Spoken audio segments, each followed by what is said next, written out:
Pour nous, la signature architecturale, c'était de faire un bâtiment intemporel. Comme je disais, nous avons commencé ces études en 2008, nous sommes en 2021. Et ce que j'ai envie de dire déjà en préambule, c'est que ce projet, pour moi, n'a pas vieilli. En fait, on a l'impression qu'il est d'actualité pleinement. Notre objectif, c'est d'être au plus près du dessin de l'architecte. Comme vous pouvez le voir, il est un peu en entrée de ZAC.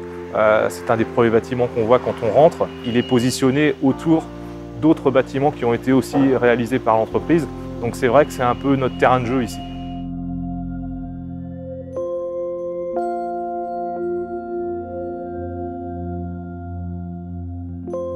Vraiment, ce qui sort le plus du cadre, on va dire, c'est la mise en œuvre de la façade géode.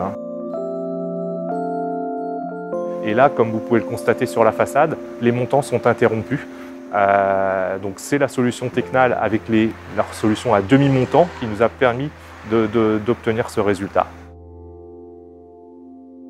On a choisi ce matériau, l'aluminium, pour sa tonalité, pour sa technicité, de manière à donner une identité visuelle aussi au projet d'architecture et faire en sorte finalement que ce bâtiment soit un travail sculptural, un peu cristallin, et d'où le choix aussi de cet aluminium anodisé qui scintille parfois, qui devient blanc, puis qui reflète le ciel et qui amène une lumière en fait. Il y a deux solutions Tecnal principalement mises en œuvre sur le bâtiment.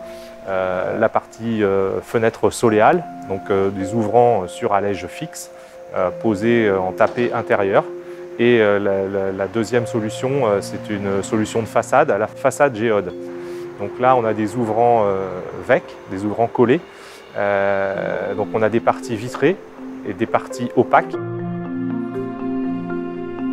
Un atrium, c'est-à-dire pour moi un vestibule qui organise, qui distribue finalement l'ensemble des entrées. Nous avons à peu près 4 entrées ici. Et l'ensemble donc s'organise autour de cet atrium qui est un espace en tous les cas partagé pour l'ensemble des personnes qui travaillent sur les lieux en fait.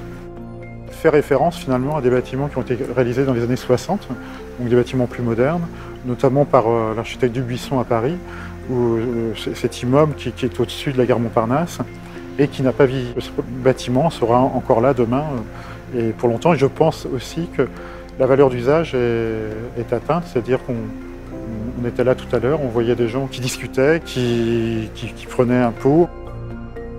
Effectivement, on en est très fiers.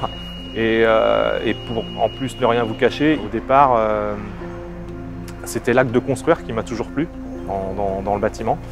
Mais je dirais que plus on avance, plus on se rend compte qu'en fait, ce qui nous motive le plus, c'est l'homme, c'est la relation humaine. Et ça nous donne envie d'être encore meilleur pour le lendemain.